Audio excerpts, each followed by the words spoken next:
Everyone, physics time के YouTube channel पर आप सबका स्वागत है। बेटे, हम लोग बीएससी पार्ट थर्ड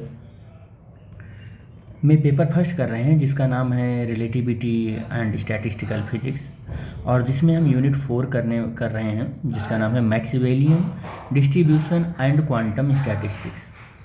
इसमें लेक्चर नंबर 8 हमारा आज है, और क्या है कि Maxwell distribution law of the velocities the function f we x.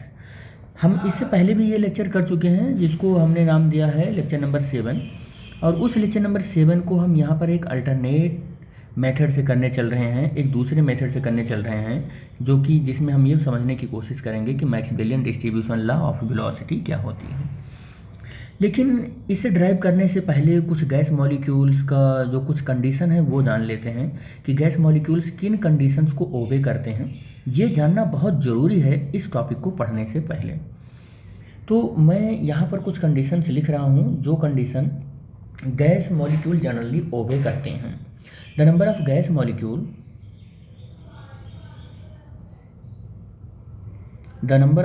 Molecule molecules is large enough of gas, या हम ऐसे कह सकते हैं enough so that number of molecule in any region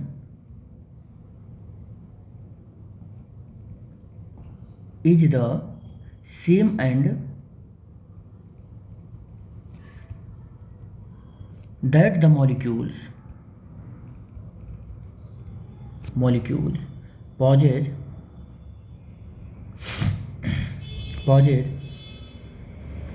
the same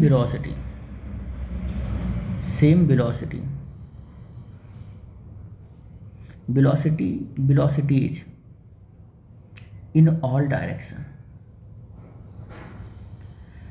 क्या मतलब है इसका? मतलब ये है कि गैस मॉलिक्यूल जो है, गैस मॉलिक्यूल मान लो ये है, यहाँ पर गैस मॉलिक्यूल है, यहाँ पर गैस मॉलिक्यूल है, ये गैस मॉलिक्यूल है।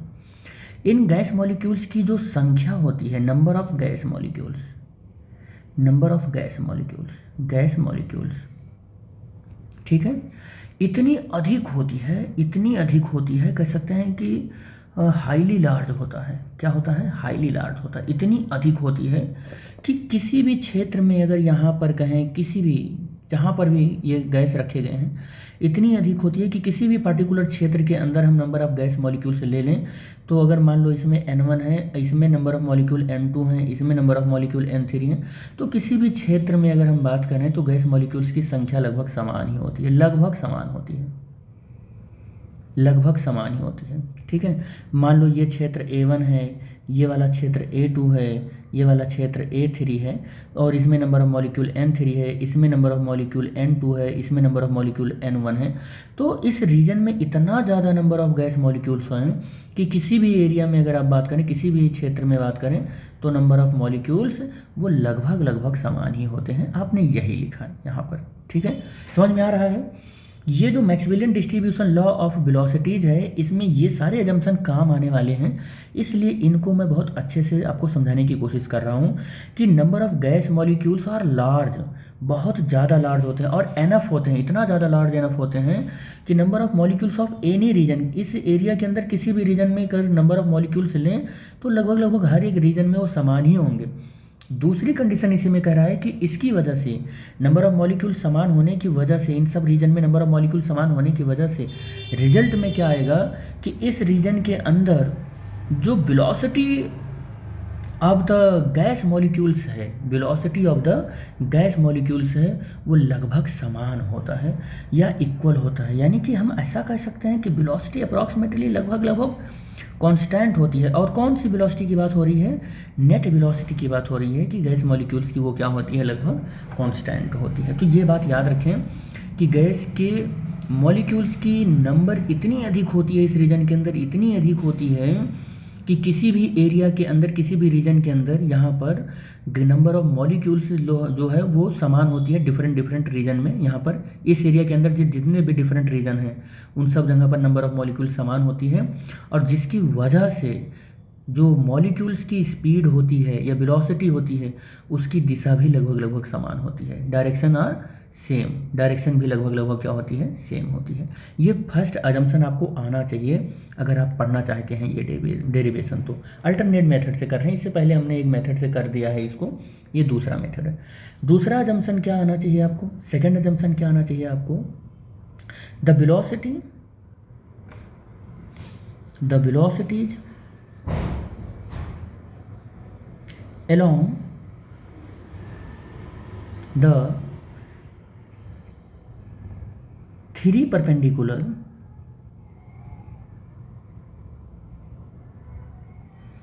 coordinate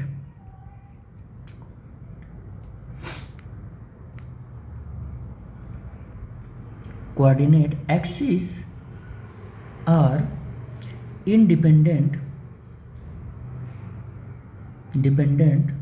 of each other. ये बहुत इंपॉर्टेंट है, ये लाइन भी बहुत इंपॉर्टेंट है। जरा तीन परपेंडिकुलर एक्सिस होते हैं, ये तीन परपेंडिकुलर एक्सिस होते हैं, मान लो ये हैं तीन परपेंडिकुलर एक्सिस होते हैं। ये एक्सिस मान लो x है, ये एक्सिस मान लो y है, ये एक्सिस मान लो z है, और ये इसका सेंटर है। तो कह रहा है कि अगर इन एक्सिस के ऊपर अगर हम वेलोसिटी को रिप्रेजेंट करें तो इधर वेलोसिटी vx होगा, इधर वेलोसिटी vy होगी, इधर वेलोसिटी vz होगा। गैस मॉलिक्यूल्स का वेलोसिटी vz होगा। अब कह रहा है कि तीनों परपेंडिकुलर जो ये एक्सिस हैं इन पर जो वेलोसिटी एक दूसरे से हैं, वेलोसिटी एक मॉलिक्यूल्स का है इसे एक्स वाई जेड में, ये सब एक दूसरे से कैसे होती हैं, इंडिपेंडेंट होती हैं और समान होती हैं। मतलब velocity v x we Y से इंडिपेंडेंट है और वी जेड से इंडिपेंडेंट है। वी वाई वी जेड से वी एक्स से इंडिपेंडेंट है, वी जेड से इंडिपेंडेंट है। वी जेड वी एक्स से इंडिपेंडेंट है, वी वाई से इंडिपेंडेंट है। ये सब एक दूसरे से इंडिपेंडेंट हैं। ये सब क्या हैं, इंडिपेंडेंट वेलोसिटी हैं, डिपेंडेंट वेलोसिटी हैं एक दूसरे से, लेकिन कैसे हैं, समान हैं। सब कैसे हैं, समान हैं। इंडिपेंडेंट तो हैं लेकिन समान हैं। वी एक्स वी वाई और वी जेड ये सब समान हैं, इंडिपेंडेंट हैं लेकिन कैसे हैं, समान हैं। ये सारा जितना भी रूल बता रहे हैं ना, ये रूल इस डेरिवेशन में काम आने वाला है। ठीक है बेटे, नेक्स्ट 3 रूल बताएंगे केवल, बस 3 ही रूल में हमारा काम हो जाएगा। ठीक है, तो रूल नंबर 3 देखो, रूल नंबर क्या हो जाएगा, 3 हो जाएगा। रूल नंबर 3 क्या है, the probability that any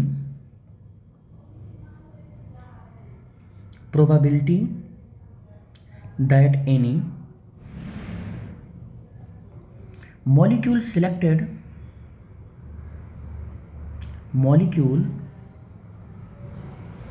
selected at random has velocities lying between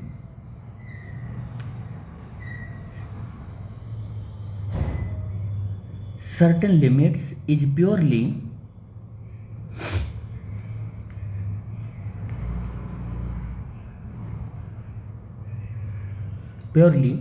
a function of velocity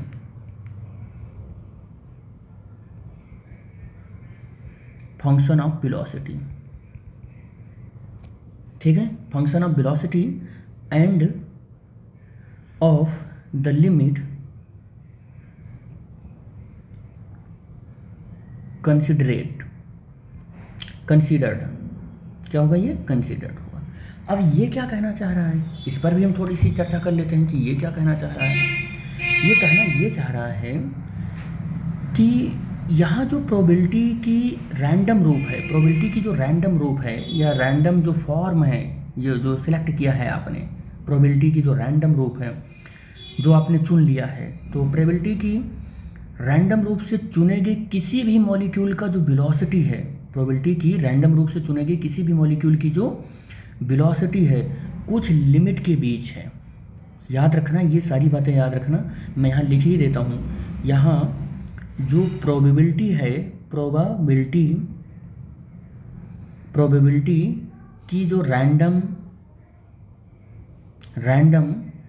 form है, रैंडम फॉर्म में जो सिलेक्टेड किए गए हैं वो किसी भी अणु का, या कह सकते हैं किसी भी मॉलिक्यूल का, हिंदी लिख दे रहे हैं इसका हम, मॉलिक्यूल का वेलोसिटी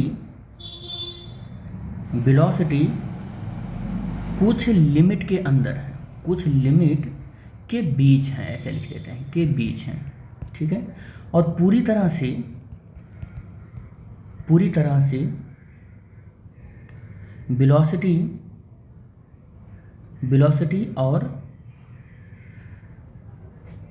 वेलोसिटी और ऐसा कह सकते हैं कि मानी गई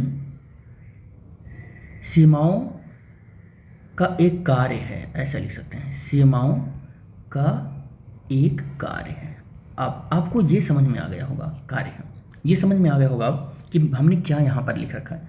हमने लिख रखा कि प्रोबेबिलिटी की जो रैंडम फॉर्म है या रैंडम रूप में जो वेलोसिटी को जो रैंडम रूप दिया गया है, जैसे दिया गया है कि ये Vx है, Vy है, Vx1, Vx2, Vx3, जितना भी है यहाँ पर, जितना हमने उसको रैंडम रूप दे दिया है, वो सब मॉलिक्यूल्स की वेलोसिटी कुछ लिमिट के बीच में है। मान लो कि वो लिमिट Vx है तो Vx plus del v dVx है, ठीक है।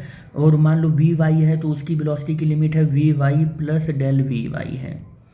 Vz है तो मान लो उसकी limit Vz plus del Vz है।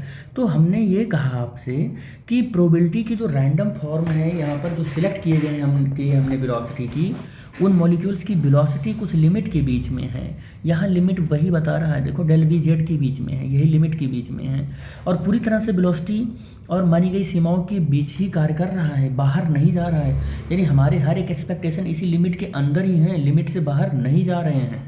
तो ये तीन अगर एक्सपेक्टेशन अपने पास हैं तो फिर इस डेरिवेशन को करने में आपको कोई हेजिटेशन नहीं होगा। ये तीनों आपको एक एक करके अप्रोच में लगा कर दिखाऊंगा, ठीक है।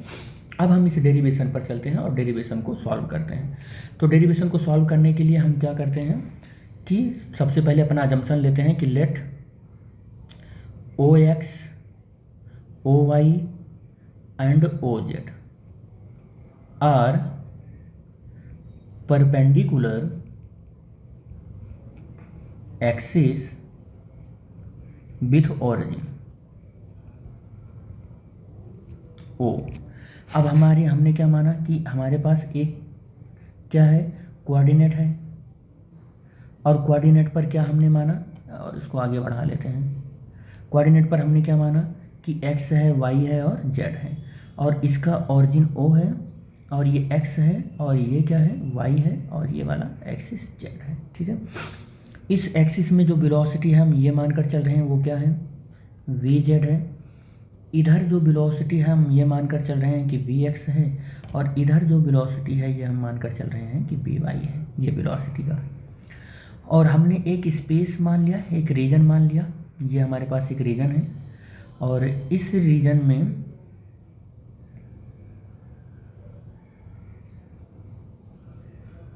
ये है, ये है,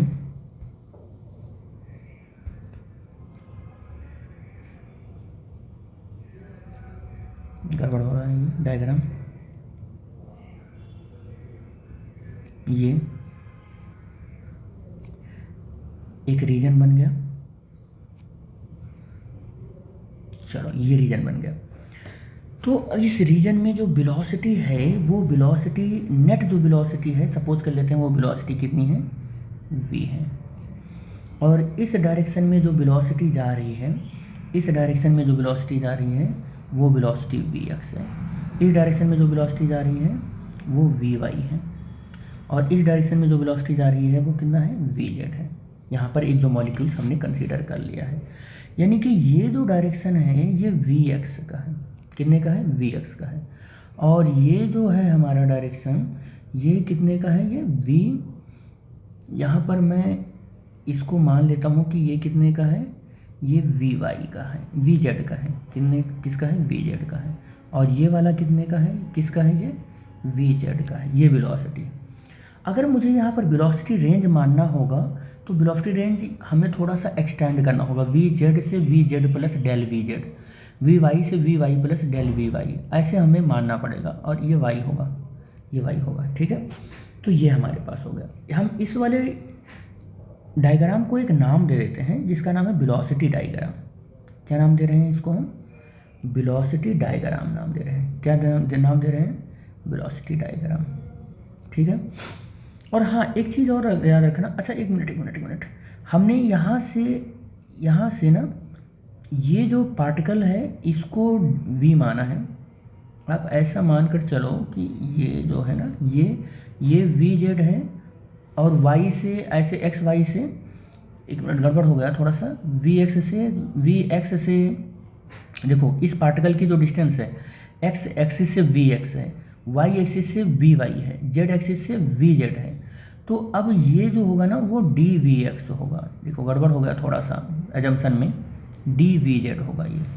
और ये कितना हो जाएगा, डी वी जेड हो, क्योंकि डी वी जेड नहीं होगा, ये डी वी वाई होगा जी, वाई होगा जी, ठीक है, डी वी वाई होगा, ठीक है। यहाँ से इतना हो जाएगा, क्योंकि एक्सिस से हम ओरिजिन से सारा कंसिडरेशन लेंगे तो एक्स से वी एक्स, वाई से इसकी वी वाई, जेड से इसका वी जेड। तो इस मॉलिक्यूल का इस रेंज के अंदर कितना होगा, रेंज जो हम मान रहे हैं तो रेंज कितना होगा, v x to v x plus d we x हो जाएगा, वी वाई टू कितना हो जाएगा, v y to v Y plus d we y हो जाएगा।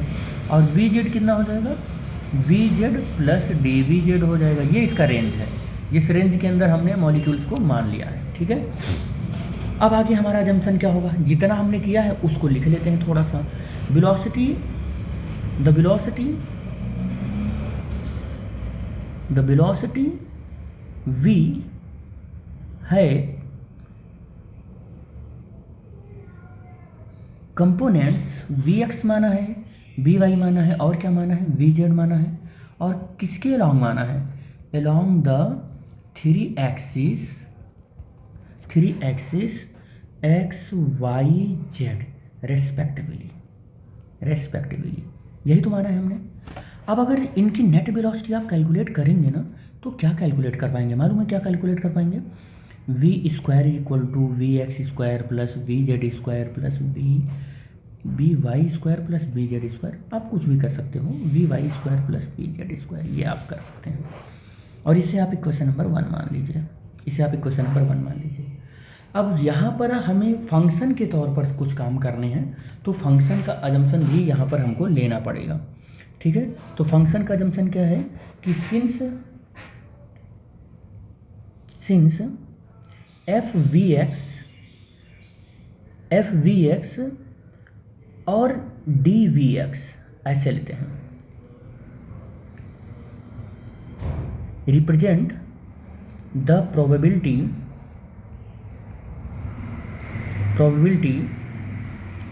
that a molecule selected at random has a velocity between vx and vx plus dvx, ये हमने आपको बताया, ठीक है। देखो जो आपने मॉलिक्यूल लिया ना, मॉलिक्यूल इस रीजन के अंदर, तो ओरिजिन से तो बी एक्स वेलोसिटी पर है, अब कहाँ तक वो घूम सकता है, v plus del v x की तक घूम सकता है।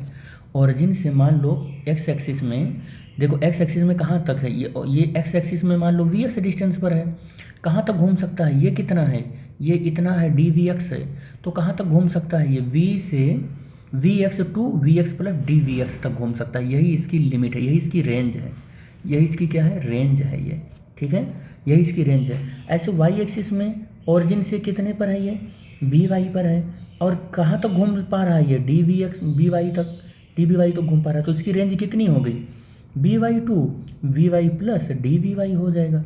तो ऐसे जेड एक्सिस में भी हो जाएगा। तो वही मैंने तो लिख दिया यहाँ पर कि हम सपोज कर लेते हैं कि वेलोसिटी फंक्शन है v f we x into d we x का, तो ये रिप्रेजेंट करेगा मॉलिक्यूल्स की सेलेक्टेड रैंडम वेलोसिटी को, जिसका रेंज वी एक्स से v x plus del v x होगा। ठीक है, इसी तरीके से हम और भी एक्स वाई जेड वाई और जेड एक्सिस में भी वेलोसिटी ले सकते हैं। तो सिमिलरली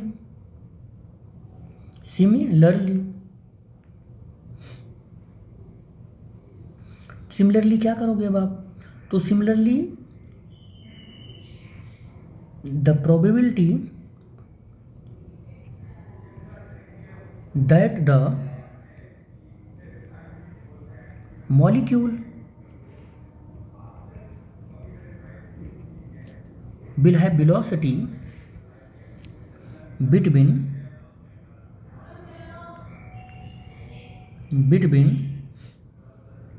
वी वाई एंड किसके बीच में होगा, b y plus d we y के बीच में होगा, डी वी वाई के बीच में होगा। और इस फंक्शन क्या होगा इसका, वी वाई और डी वी वाई होगा, इसका फंक्शन डी वी वाई होगा।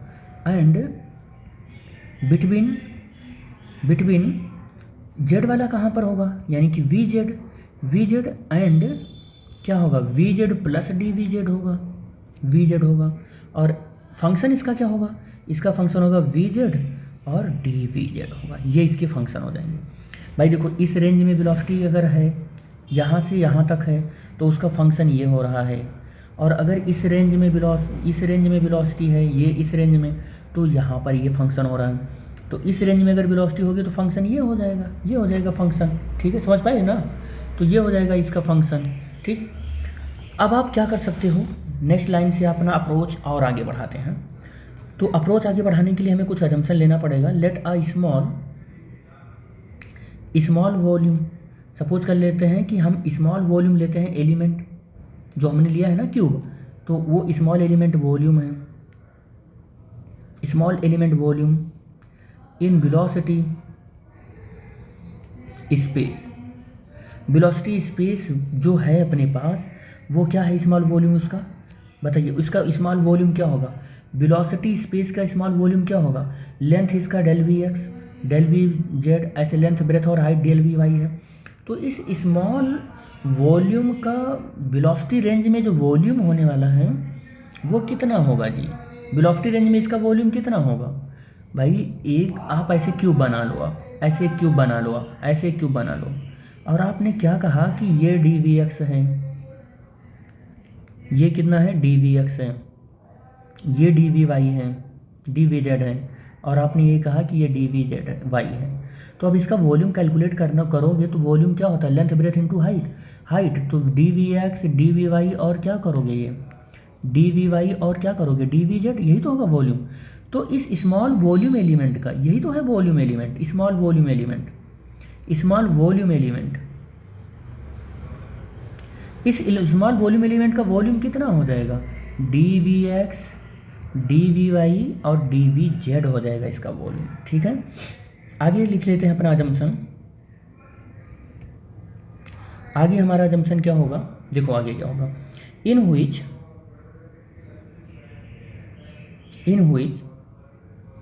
The molecules having component velocities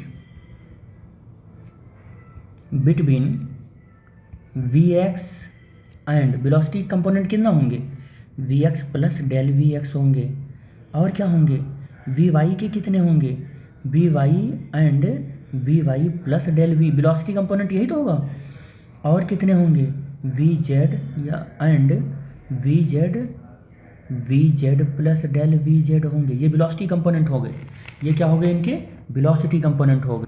इस डेरिवेशन को करने के लिए हमने धीरे धीरे करके सारा एजम्पशन अपना सेट कर लिया है, केवल एक दो एजम्पशन और रह गए हैं, उन एजम्पशंस को भी हम लोग ध्यान से देख लेते हैं कि और हमें क्या लें कि हमारा डेरिवेशन थोड़ा सा अपने सटीक रास्ते पर आ जाए। तो लेट एन, अभी मॉलिक्यूल्स की बात नहीं की थी ना, n b the total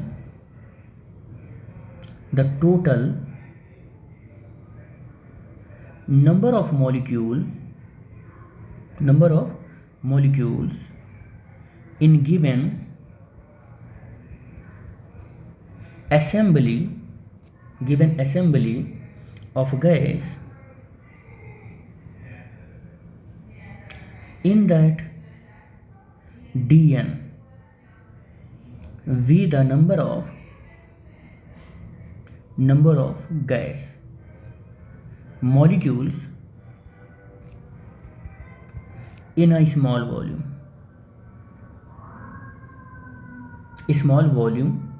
element is. अब देखो जो हमारा ये लास्ट एजम्पशन था, हम सेट कर ले गए हैं अपना एजम्पशन। अब हमें सिर्फ अपने डेरिवेशन पर ही फोकस करना है कि हमारा अब आगे का एस्पेक्ट क्या होगा। देखो कि हम ये सपोज कर लेते हैं कि जितना हमने पूरी क्वांटिटी ली थी नंबर ऑफ मॉलिक्यूल्स की, जो हमने रीजन ऑफ स्पेस लिया था, उस रीजन ऑफ स्पेस में टोटल नंबर ऑफ मॉलिक्यूल तो n थे, लेकिन जिस पर हम अपनी पूरी थ्योरी सेट बैठाने जा रहे हैं, वो थ्योरी सेट बैठाने के लिए जो हमने रीजन ऑफ स्पेस मान लिया है, जो रीजन ऑफ स्पेस ऐसे मान लिया है, ठीक है, एक्स वाई जेड एक्सिस के रेस्पेक्ट में ऐसे जो रीजन ऑफ स्पेस माना है हमने, हम सपोज कर लेते हैं उसमें कितने नंबर ऑफ मॉलिक्यूल हैं, तो उसमें डी एन है। कितने हैं? डी एन है। और हमें ये भी तो पता है कि इतना लार्ज नंबर ऑफ मॉलिक्यूल है, ये इतना ज़्यादा है कि इसके किसी भी पॉइंट पर नंबर ऑफ मॉलिक्यूल लगभग सेम होंगे, किसी भी रीजन में नंबर ऑफ मॉलिक्यूल लगभग क्या होंगे? सेम होंगे, और सब एक ही डायरेक्शन में चल रहे होंगे। ये हमारा अजम्पशन है। अजम्पशन नंबर 1, 2, 3 हमने इस लेक्चर की स्टार्टिंग में ही आपको बता दिया था, ठीक है। तो ये सारी चीज़ें हम मान चुके हैं कि डी एन है। D n is the number of molecule in the small volume element. ये स्मॉल वॉल्यूम एलिमेंट में डी एन क्या है? नंबर ऑफ मॉलिक्यूल है। अब अगर ये d n number of molecule हैं, तो इसका वॉल्यूम कैसे आप कैलकुलेट करोगे? कैसे कैलकुलेट करोगे? तो मैक्सवेल, ये देखो, ये जो मैक्सवेल वेलोसिटी डिस्ट्रीब्यूशन हम लोग कर रहे हैं ना, ये अगर प्रोबेबिलिटी की टर्म में हम कैलकुलेट करें तो हर एक रीजन है, हर एक रीजन में नंबर ऑफ मॉलिक्यूल्स ऐसे मिलते जाएंगे। तो ये जो इवेंट हमें लग रहा है, वो इवेंट एक प्रोडक्टिव इवेंट है जिसको हम कंपोजिट इवेंट बोलते हैं। क्या बोलते हैं उसको? कंपोजिट इवेंट बोलते हैं। और कंपोजिट इवेंट की जो प्रोबेबिलिटी होती है, या हम ऐसे कह सकते हैं कि प्रोबेबिलिटी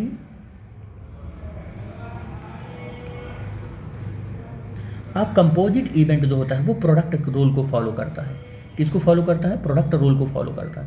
और अगर ये प्रोडक्ट रूल को फॉलो करेगा तो जो डी एन होगा ना, इसके वेलोसिटी फंक्शन के प्रोडक्ट के इक्वल हो जाएगा। एफ वी एक्स और एफ यहाँ से क्या हो जाएगा? एफ वी एक्स और डी वी एक्स, और एफ वी वाई और डी वी वाई हो जाएगा। और क्या हो जाएगा? एफ वी जेड और डी वी जेड के इक्वल हो जाएगा। और इसको थोड़ा सा हम अरेंज करें तो एन, और ये कितना हो जाएगा? F we x, f v Y और एफ वी जेड, और ये d we x, D we Y और डी वी जेड हो जाएगा। ये हो जाएगा, ठीक है। थोड़ा सा और इसको अरेंज करो तो आप क्या पाओगे? D n upon D we x और डी वी वाई और डी वी जेड हो जाएगा ये, और इज इक्वल टू एन और एफ वी एक्स और एफ वी वाई और एफ वी जेड हो जाएगा। ये इतना मिल जाएगा आपको, ठीक है। और हाँ, इसको इक्वेशन नंबर फर्स्ट मान लो, इसको इक्वेशन नंबर फर्स्ट मान लेते हैं, इसको इक्वेशन नंबर फर्स्ट मान लेते हैं, ठीक है। ये इक्वेशन नंबर फर्स्ट हो जाएगा। अच्छा, एक बात बताना कि यहाँ पर अभी हमने थोड़ी देर पहले क्या किया था कि ये क्या है? वॉल्यूम है। ये क्या है? वॉल्यूम है। स्मॉल एलिमेंट का वॉल्यूम है ये। अगर ये स्मॉल एलिमेंट का वॉल्यूम है तो एक बात बताना कि ये total number of molecule which is consist in the ये रीजन, इस रीजन में टोटल नंबर ऑफ मॉलिक्यूल हैं जो पूरे वॉल्यूम में फैले हुए हैं। तो ये एक तरीके का क्या हो रहा है बताओ तो, कि नंबर ऑफ मॉलिक्यूल क्या रिप्रेजेंट कर रहे हैं? एक तरीके का total mass of the molecule represent कर रहे हैं, और ये टोटल वॉल्यूम रिप्रेजेंट कर रहा है। तो मास अपॉन वॉल्यूम जो होता है वो अप्रॉक्सीमेटली आप उसको क्या लिखते हो? डेंसिटी लिखते हो। क्या लिखते हो आप? डेंसिटी लिखते हो।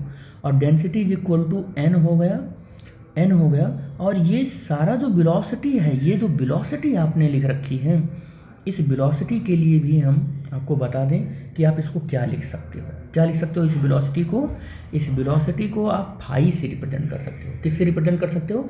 फाई से। मैं यहाँ पर करके दिखा देता हूँ आपको। यहाँ पर इसकी थोड़ी सी आइडियोलॉजी को और इंक्रीज करें कि जब आपने वेलोसिटी को एफ वाई एफ जेड ऐसे लिख लिया है ना वेलोसिटी को, तो एक और पॉइंट यहाँ लिखना चाहिए था कि एफ वी एक्स और एफ वी वाई और एफ वी जेड ये इज इक्वल टू, आप इसकी वेलोसिटी को लिखेंगे तो फाई और यहाँ से कितना हो जाएगा वी एक्स स्क्वायर और वी वाई स्क्वायर और प्लस वी जेड स्क्वायर। और नेक्स्ट स्टेप में वी एक्स और एफ वी वाई और f v z is equal to phi, और ये v x square plus we Y square plus V Z square. Equation number 1 को देखो ध्यान से। इक्वेशन नंबर 1 को देखोगे तो आपको क्या मिलेगा जी? ये लगभग वी स्क्वायर के इक्वल मिल जाएगा। This is the equation number. इसी इक्वेशन नंबर, कोई इक्वेशन मत दो, इसका ज़रूरत ही नहीं है अब। तो ये हमने क्या कर दिया कि फाई वी स्क्वायर कर दिया। अच्छा, इक्वेशन दे ही देते हैं। इसे इक्वेशन नंबर 2 कर दो आप। इक्वेशन नंबर 2 कर दो और इक्वेशन नंबर इसको 3 कर दो। इसे इक्वेशन नंबर 3 कर दो। अब आप क्या करोगे कि आपको फ्रॉम इक्वेशन सेकेंड से क्या मिला? F we x, f v Y और एफ वी जेड ये लगभग ये किसके बराबर? फाइव वी स्क्वायर के इक्वल है। तो इक्वेशन नंबर सेकंड यहाँ यूज़ करोगे तो एन और ये फाइव और ये वी स्क्वायर मिल जाएगा। क्या मिल जाएगा? ये फाइव वी स्क्वायर मिल जाएगा। इसे इक्वेशन नंबर क्या मान लो आप? इसे इक्वेशन नंबर 4 मान लो। इक्वेशन नंबर इसे 4 मान लो आप। और ये आपका क्या है? ये भी आप याद रखना। ये क्या है? डेंसिटी ऑफ गैस मॉलिक्यूल है in velocity region, velocity space. ये भी याद रखना, वेलोसिटी स्पेस में ही ये फार्मूला होगा, नहीं तो अदरवाइज तो हम यहाँ पर मास लेना पड़ता है। ये क्या है? वेलोसिटी स्पेस में ये डेंसिटी है। ठीक है, वेलोसिटी स्पेस में ये डेंसिटी है। अब अगर ये वेलोसिटी स्पेस में डेंसिटी है और ये वेलोसिटी कैसी है? ये तो वेलोसिटी कांस्टेंट है। ये वेलोसिटी कांस्टेंट है। अगर ये वेलोसिटी कांस्टेंट है तो हम एक चीज़ और भी तो कर सकते हैं। वो क्या कर सकते हैं? तो हम कर सकते हैं कि for fixed value of v की फिक्स्ड वैल्यू के लिए क्या करेंगे? फिक्स्ड वैल्यू के लिए हम ये देखेंगे कि जो फाई है, फाई बी स्क्वायर है, अगर हम इसको डिफरेंशिएट कर दें, इस टर्म को डिफरेंशिएट कर दें तो क्या मिलेगा हमको? तो हमको इसका डिफरेंशिएशन क्या मिलेगा? D phi v square equal to 0 मिलेगा, क्योंकि वी कांस्टेंट है। वी कांस्टेंट है, कांस्टेंट की जो डिफरेंशिएशन होगी वो 0 मिलेगी। और अगर ये डिफरेंशिएशन 0 मिल जाती है तो रिजल्ट में क्या मिलेगा आपको? रिजल्ट में क्या मिलेगा आपको मालूम है? रिजल्ट में क्या मिलेगा? रिजल्ट में आपको मिलने वाला है रो इज इक्वल टू 0, क्योंकि रो इज इक्वल टू ये पूरी वैल्यू है। और अगर ये कांस्टेंट टर्म है और उसका डिफरेंशिएशन किया तो ये 0 मिलने वाला है, डी रो 0 मिलने वाला है। डिफरेंशिएशन करेंगे तो डी रो 0 मिलने वाला है।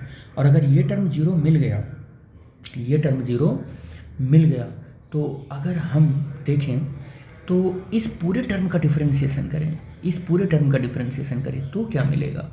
इस पूरे टर्म का डिफरेंशिएशन करें तो क्या मिलेगा? पूरे टर्म का डिफरेंशिएशन करें तो पूरे टर्म का डिफरेंशिएशन कर लो आप। तो पूरे टर्म का डिफरेंशिएशन, अच्छा अगर उस पूरे टर्म का डिफरेंशिएशन ना भी करो तो चलो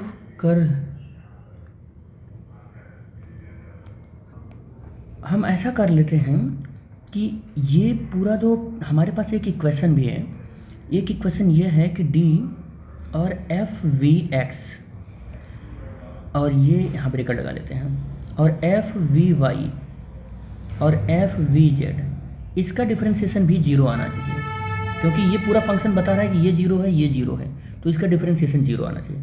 और अगर इसका डिफरेंशिएशन 0 आना चाहिए, इस तरीके से अगर 0 आना चाहिए, जिसको हम इक्वेशन नंबर 4 बोल रहे हैं, तो फिर करके देख लें 0 आ रहा है कि नहीं आ रहा है। तो अगर हम यहाँ पर वैल्यू रख दें तो वैल्यू क्या होगी ये देखते हैं। इसका अगर हम डिफरेंशिएशन करें तो f का देखो, अगर हम पार्शियल डिफरेंशिएशन x के रिस्पेक्ट में करेंगे तो ये कांस्टेंट रेट होगा, और अगर y का करेंगे तो ये और ये कांस्टेंट रेट होगा, और z के रिस्पेक्ट में करेंगे तो y और x वाला कंपोनेंट वो हमारा कांस्टेंट रेट होगा। तो अगर मैं x के रिस्पेक्ट में डिफरेंशिएशन करता हूँ तो f फंक्शन क्या हो जाएगा? f' हो जाएगा, और vx और इंटू f बी वाई और एफ वी जेड हो जाएगा ये, और एक्स के रिस्पेक्ट में किया हूँ तो डी वी एक्स हो जाएगा, अब फिर प्लस हो जाएगा। अब वाई के रिस्पेक्ट में अगर हम कर रहे हैं, वाई के रिस्पेक्ट में, तो एफ डैश और ये कितना हो जाएगा वी वाई, और एफ वी एक्स और एफ वी जेड तो एज इट इज रहेगा, और वी वाई के रिस्पेक्ट में डिफरेंशिएशन कर रहे हैं तो डी वी वाई हो जाएगा, ये प्लस हो जाएगा। और अब अगर हम एफ डैश जेड के रिस्पेक्ट में कर रहे हैं तो वी जेड तो एज इट इज रहेगा, और एफ वी एक्स यही रहेगा वी एक्स, ये v x as it is रहेगा, और एफ वी जेड भी एज इट इज रहेगा, और डी वी यहाँ पर वाई वाला टर्म आ जाएगा, एफ वी वाई रहेगा और डी वी जेड रहेगा, एज इट इज रहने वाला है, और डिफरेंशिएशन इसका जीरो हो गया। ठीक है, ये टर्म पूरा हो गया। तो इस टर्म को करने के बाद अब अगर आप डिवाइड करें इस टर्म में, किससे डिवाइड करें आप, डिवाइडेड बाई, ऐसे कर लेते हैं, divided by f we x, f v Y और एफ वी जेड से डिवाइड कर दें इस टर्म को। तो डिवाइड करके देख लो, डिवाइड करके देखो कितना आ रहा है। तो f dash we x, f v y, f v Z और डी वी एक्स, ये हो जाएगा। और डिवाइड कर रहे हैं हम, किससे डिवाइड कर रहे हैं, एफ वी एक्स से, एफ वी वाई से और एफ वी जेड से, ये डिवाइड कर रहे हैं हम लोग वी जेड से, और plus f dash we Y और एफ वी एक्स और एफ वी जेड और डी वी वाई, और डिवाइड कर रहे हैं किससे, डिवाइड कर रहे हैं एफ वी एक्स से, एफ वी वाई से और एफ वी जेड से डिवाइड कर रहे हैं, और plus f dash v z, f we x, f v Y और डी वी जेड, डिवाइड किससे कर रहे हैं, डिवाइड कर रहे हैं एफ वी एक्स से और एफ वी वाई से और एफ वी जेड से, इससे डिवाइड कर रहे हैं, इक्वल टू जीरो। अब डिवाइड कर रहे हो आप तो जो कैंसिल हो रहा है कैंसिल करो, तो एफ वी वाई ये कैंसिल इससे, ये कैंसिल इससे, वी एक्स ये कैंसिल इससे, और ये वाला टर्म इससे कैंसिल हो जाएगा, और वी एक्स इससे, ये इससे कैंसिल, और एफ वी वाई वाला टर्म ये कैंसिल हो जाएगा। जो बच रहा है उसको लिख लो आप। तो एफ डैश बच रहा है और वी एक्स बच रहा है और डी वी एक्स बच रहा है, अपान एफ और वी एक्स बच रहा है, प्लस एफ डैश और फंक्शन वी वाई और डी वी वाई बच रहा है, और क्या बच रहा है, एफ वी वाई बच रहा है, प्लस अभी बच रहा है एफ डैश वी जेड और डी वी जेड बच रहा है, और क्या बच रहा है, एफ और वी जेड बच रहा है, इक्वल टू जीरो हो गया है। ठीक है, इतना आपका फंक्शन बच रहा है। ठीक है,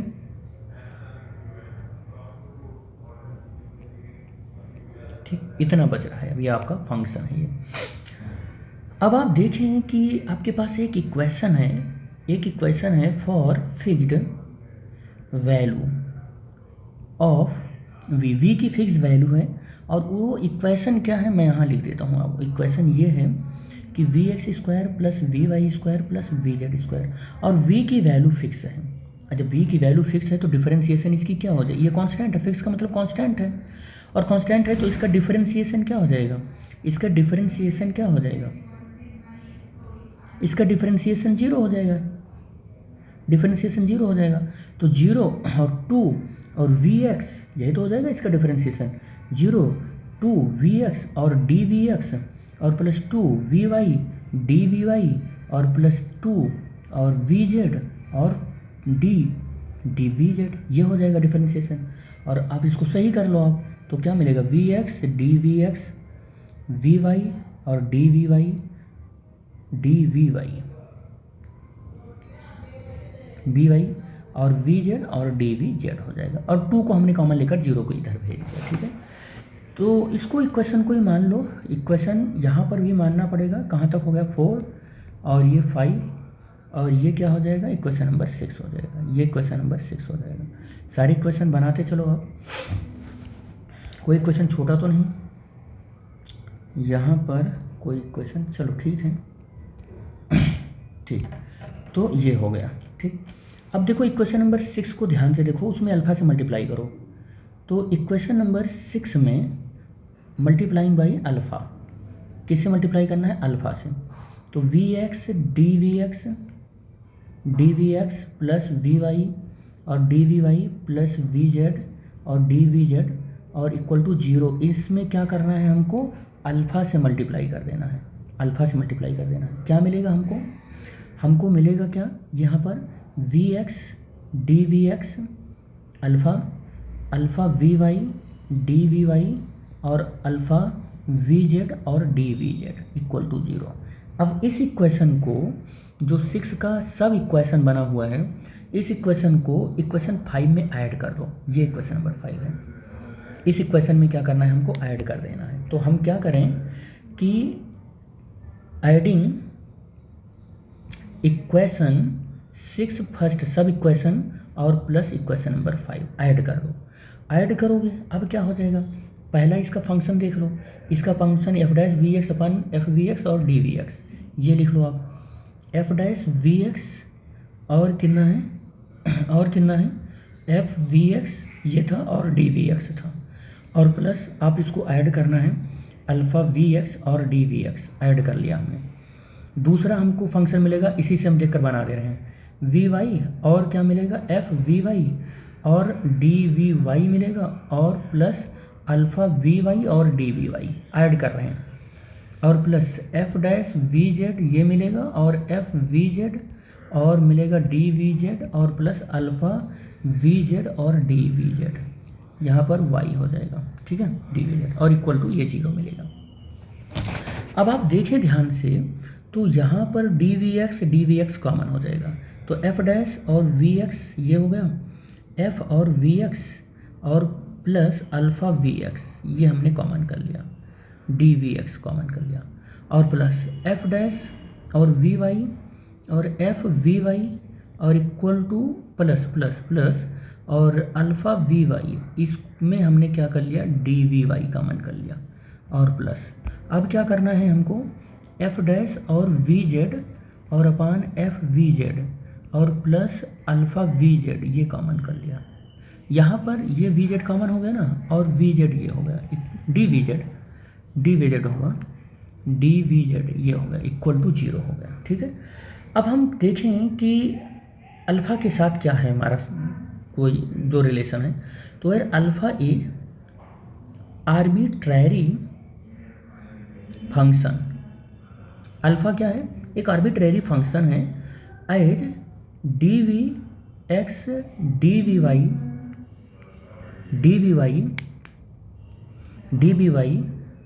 and d b z are independent. पहले ही हमने बता दिया था कि ये सब चीज़ें क्या हैं, इंडिपेंडेंट हैं, और या कह सकते हैं ऐसे टू ईच अदर, एक दूसरे से इंडिपेंडेंट हैं, ईच अदर।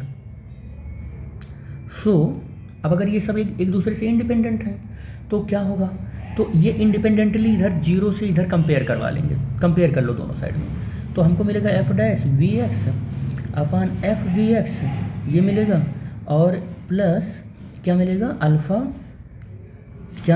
अल्फ़ा और वी एक्स, और ये मिलेगा D we X equal to 0 मिलेगा, ठीक है। ये हमारा ऐसे मिलेगा ये, या फिर हम इसी को एफ डैश और V X upon F we x और plus alpha V X equal to 0 भी लिख सकते हैं, जिसको इक्वेशन नंबर ए मान कर चल रहे हैं, ठीक है। इसी तरीके से ऐसे F dash we Y upon F और वी वाई मिलेगा, और प्लस यहाँ पर अल्फ़ा और वी वाई इक्वल टू 0 मिलेगा, इसको ये इक्वेशन नंबर बी मान कर चलो, ठीक है। इसी तरीके से एफ डैश और वी जेड अपान एफ और वी जेड और प्लस अल्फ़ा वी वाई मिलेगा इक्वल टू 0, इसको सी मान कर चलो, ठीक है। अब आप क्या कर सकते हो कि वी कैन राइट, इसको कैसे लिख सकते हो आप, वी कैन राइट इक्वेशन ए को कैसे लिख सकते हो, इक्वेशन ए को कैसे लिख सकते हो, देखो कैसे लिख सकते हैं। देखो इक्वेशन ए को लिखने के लिए हम यहाँ पर इक्वेशन ए को लिख लेते हैं, F we X upon F we x और प्लस अल्फ़ा वी एक्स ये लिख सकते हैं इक्वल टू 0। अब इसको कैसे लिख सकते हैं, देखो इसको लिखने के यहाँ पर एफ डैश और वी एक्स को एज इट इज रखो और एफ वी एक्स को एज इट इज रखो, और इसको इधर ले आओ, अल्फ़ा वी एक्स हो गया, ये हो गया अल्फ़ा वी एक्स हो गया, इतना समझ में आ गया। अगर अब इतना अगर समझ में आ गया तो आप देखो ये डिफरेंशिएशन वाला एफ डैश है, तो 1/f(v(x) ऐसे रखो इसको, और इसको देखो क्या लिख सकते हो, del(v(x) और f(v(x) लिख सकते हैं कि नहीं लिख सकते हैं, अल्फ़ा(v(x) इसको लिख सकते हैं। देखो डिफरेंशिएशन, देखो इसका डिफरेंशिएशन करोगे, इसका डिफरेंशिएशन करोगे तो यही टर्म तो मिलेगा, ये वाला टर्म तो मिलेगा आपको, यही टर्म तो मिलेगा, del(v(x) और f(v(x) और इक्वल टू -अल्फ़ा(v(x), इसका डिफरेंशिएशन करोगे तो यही मिलेगा, ठीक है। अब अगर इसका डिफरेंशिएशन करोगे यही मिलेगा, यही मिलेगा, तो यहाँ से एक टर्म और देखो, आप ध्यान से देखोगे तो इस पूरे टर्म को आप लिख क्या सकते हो, इस पूरे टर्म को क्या लिख सकते हो, del(v(x) और इसको लिख सकते हो log f और v(x) से लिख सकते हो, और इक्वल टू -अल्फ़ा(v(x). भाई अगर इसका डिफरेंशिएशन कर दोगे ना आप, इसका डिफरेंशिएशन मैं करके दिखा दे रहा हूँ, देखो ये हो जाएगा 1/f(v(x), ये इसका डिफरेंशिएशन करके दिखा रहा हूँ, और इनटू अब क्या हो जाएगा जी, del(v(x) और log का तो हो गया, f(v(x) का हो जाएगा। देखो इसका डिफरेंशिएशन जैसे log x का करते हो, क्या करते हो log x का डिफरेंशिएशन, तो क्या करते हो 1/x और dy/dx और इंटू x, यही तो करते हो, तो यही तो मिलेगा आपको, यही तो मिलेगा। तो अब आपका क्या मिलेगा, आपको आगे क्या मिलेगा, तो यहाँ से ये फंक्शन हो गया हमारा, यहाँ तक फंक्शन हो गया। अब इसको इंटीग्रेट कर दो, ऑन इंटीग्रेटिंग। अब अगर इसको इंटीग्रेट करोगे, ऑन इंटीग्रेटिंग, तो इंटीग्रेट करोगे तो दोनों साइड में डिफरेंशिएशन लगाओगे, del(v(x) और log f और v(x) करोगे और -अल्फ़ा(v(x) और इधर भी इंटीग्रेशन लगाओगे, dv(x) करोगे। अब अगर आप देखोगे तो ये पूरा टर्म इससे इंटीग्रेशन से कैंसिल हो जाएगा, इंटीग्रेशन से कैंसिल हो जाएगा, केवल बचेगा log f और v(x), ये टर्म बचेगा, केवल इतना ही बचेगा आपके पास। और इतने के बाद आप क्या लिख सकते हो, इधर इंटीग्रेशन हो जाएगा, इधर इंटीग्रेशन हो जाएगा तो माइनस हो जाएगा, अल्फ़ा हो जाएगा और v(x)² मिल जाएगा, और प्लस कोई एक कांस्टेंट इधर मान लेते हैं कि वो log a है, क्या है log a है। समझ पा रहे हो बात अब अगर देखें ज़रा ध्यान से, तो एक फार्मूला होता है log a=b, जब होता है तो a=e⁻b हो जाता है। तो हम यहाँ पर ये log हटाएंगे तो f और vx तो एज इट इज़ रहेगा, और e⁻ इधर पूरा अल्फ़ा(v(x)² और प्लस log a अपान में चला जाएगा, ये अपान में चला जाएगा।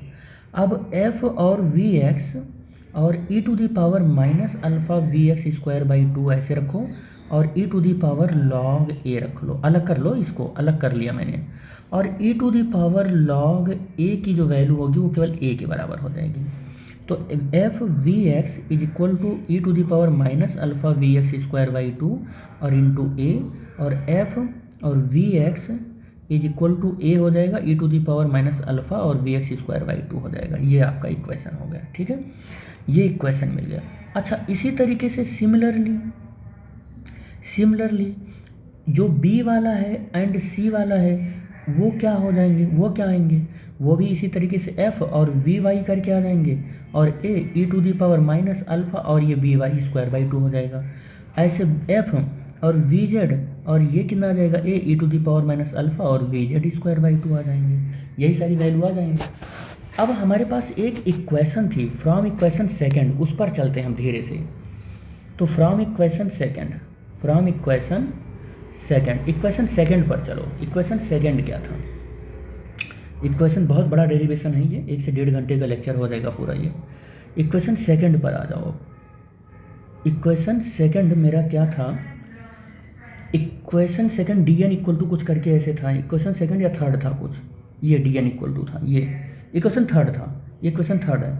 dn = क्या था, ये n, और ये f v(x) सारी वैल्यू आपको मालूम हो गई ना, f b y z सारी वैल्यू मालूम हो गई, सारी वैल्यू पुट करो। f bx की वैल्यू कैलकुलेट कर लिया आपने, f by की वैल्यू कैलकुलेट कर लिया आपने, f bz की वैल्यू कैलकुलेट कर लिया, वैल्यू रख दो, अब वैल्यू रख दो। फ्रॉम इक्वेशन थर्ड लिखना है, फ्रॉम इक्वेशन थर्ड लिखना है, तो इक्वेशन थर्ड में वैल्यू रखो, dn = वैल्यू रखोगे तो n और a e⁻−अल्फ़ा/2 और vx² आ जाएगा। ऐसे फिर आ जाएगा A E to the power minus alpha by two और वी वाई स्क्वायर आ जाएगा। ऐसे A E to the power minus alpha by two और वी जेड स्क्वायर आ जाएगा। और लास्ट में we x D we Y और डी वी जेड है ही है, ये है ही। अब इसको सही करोगे आप तो D N is equal to N और ए क्यूब हो गया, और E to the power minus alpha by two common करोगे तो V x square plus we Y square ये हो जाएगा आपका इक्वेशन। और डी वी एक्स और डी वी वाई और डी वी जेड यहाँ से मिल जाएगा आपको।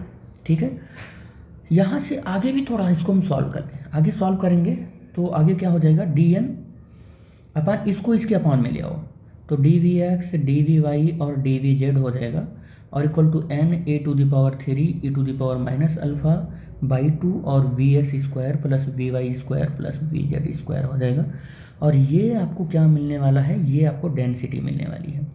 ये हो गई आपकी डेंसिटी, और डेंसिटी इज इक्वल टू आपको N A cube E to the power 3, और यहाँ से देखो V x square plus we Y square plus V Z square, equation number first से ये वी स्क्वायर होगा तो 3 ए की पावर 3 और यहाँ से माइनस अल्फ़ा बाई 2 और ये वी क्यूब हो जाएगा। क्या हो जाएगा, वी क्यूब हो जाएगा। समझ पा रहे हो बात ना, वी क्यूब नहीं सॉरी वी स्क्वायर हो जाएगा, क्यूब कहाँ से होगा, वी स्क्वायर हो जाएगा। ठीक है, अब हम यहाँ पर एक अजम्पशन लेते हैं, ये अजम्पशन लेते हैं कि b is equal to alpha by 2 मान लें, इस अल्फ़ा बाई 2 को b मान लेते हैं। ठीक है, मान कर चलते हैं, और हम ये मान लेते हैं कि, और हम इतना तो जानते हैं कि अल्फ़ा की वैल्यू कितनी होती है, m बाई के टी होती है, ये तो हम जानते हैं अल्फ़ा की value m by K T होता है। ठीक है, तो हम यहाँ पर इसके बारे में भी कुछ लिख लेते हैं। It shows rho is the function of v and if false exponentially with v। कह रहा है कि रो जो है ना वो फंक्शन किसका है, b का। देख लो यहाँ पर रो फंक्शन v का है और ये एक्सपोनेंशियली फॉल हो रहा है। कैसे फॉल हो रहा है, एक्सपोनेंशियली किस फॉल हो रहा है, और किसके साथ हो रहा है, v के साथ फॉल हो रहा है। किसके साथ, v के साथ फॉल। तो जब v के साथ फॉल हो रहा है तो इसके बारे में क्या और कर सकते हैं, और a क्या है आपका, a भी लिख सकते हैं। तो a is a density rho, ऐसा कर सकते हैं, a नहीं आप ऐसा कर सकते हैं, विथ v एंड a। यहाँ देखो v a v, ऐसे गड़बड़ हो रहा है, सेंटेंस गड़बड़ हो रहा है, ऐसे लिख सकते हैं। As density rho is constant within infinite small spherical cell whose radii is between v and v plus v dv। अगर एक ऐसे पॉइंट रख दो, इतना छोटा आप इन सिंबल ले लिए हो कि फेज स्पेस ले लिए हो कि एक से रेडियस ऐसे एक पॉइंट रख दो तो इसका रेडियस सेम होगा और इसमें जो वेलोसिटी होगी v प्लस डेल वी होगी। तो जिसकी रेडियस सेम है और उसकी velocity v plus del V है। ठीक है, तो कह रहा है वॉल्यूम ऑफ द स्फेयर क्या होगा, कोई भी पॉइंट रखोगे तो उसका वॉल्यूम ही तो निकलेगा और स्फेयर का वॉल्यूम निकलेगा।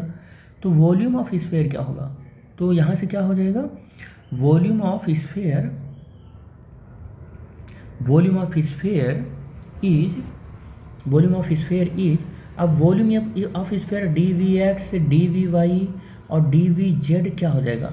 अगर आपने ऐसे एक पॉइंट रखा है और उस पॉइंट का रेडियस आर है तो अगर इसका वॉल्यूम निकालने चल रहे हो वेलोसिटी स्पेस में तो इसकी वॉल्यूम कितनी हो जाएगी, 4 पाई और वी स्क्वायर और डी वी हो जाएगा। ठीक है, वॉल्यूम इसका वॉल्यूम यही हो जाएगा, 4 पाई वी स्क्वायर और डी वी हो जाएगा इसका volume.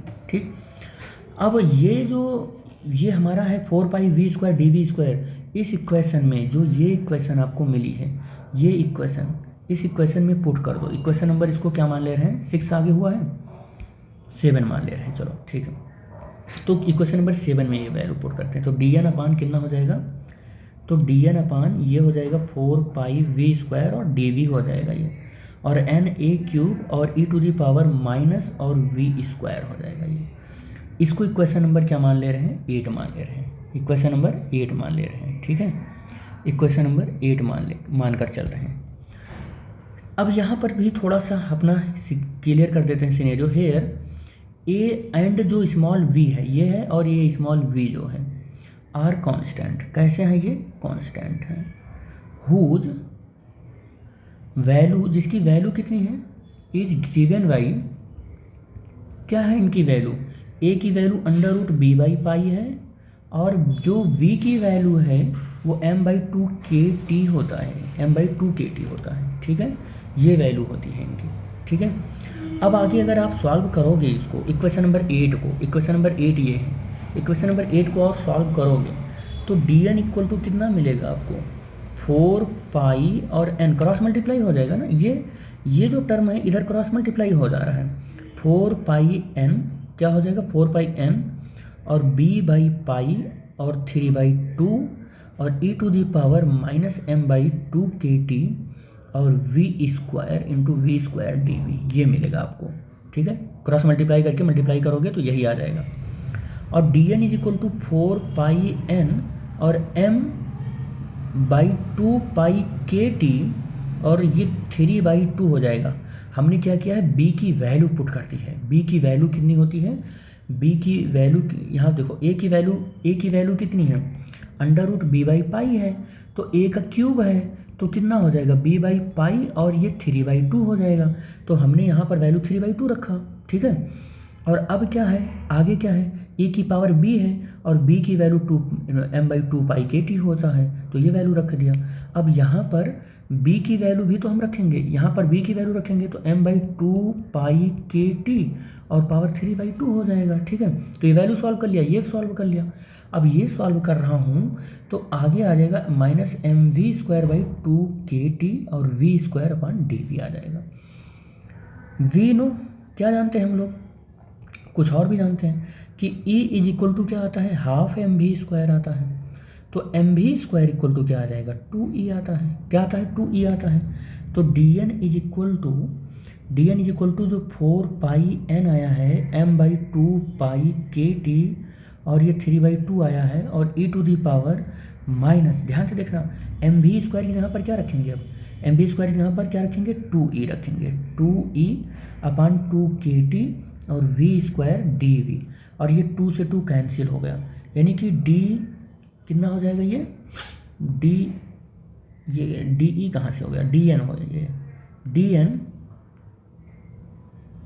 N equal to 4 pi as it is रहेगा एन और M by 2 pi K T और इसका पावर 3 बाई 2 और E to the power minus E by K T, ये हो गया, और वी स्क्वायर डी वी, ये हमारा इक्वेशन आ गया।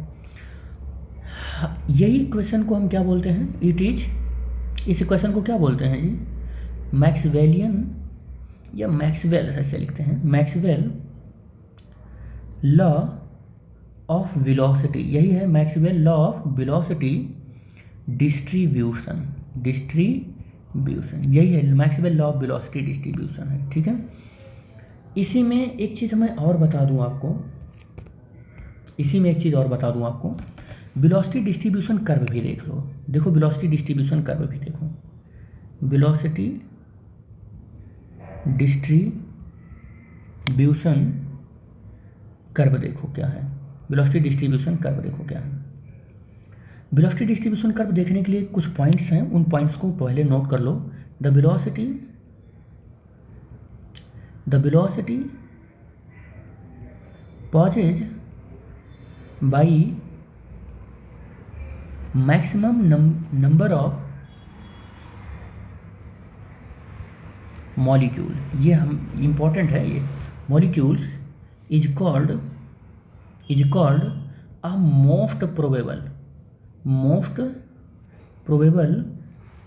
वेलोसिटी, इसी को क्या बोलते हैं, मोस्ट प्रोबेबल वेलोसिटी बोलते हैं, इसे वीपी से रिप्रेजेंट करते हैं। दूसरा क्या था कि द मॉलिक्यूल्स हैविंग हाई और low velocity range, velocity range are small. कह रहा है जो जिसकी वेलोसिटी रेंज बहुत हाई हो और बहुत स्मॉल रेंज हो, वेलोसिटी बहुत हाई हो, समझ रहे हो ना, और रेंज बहुत लो हो, स्मॉल हो, इन नंबर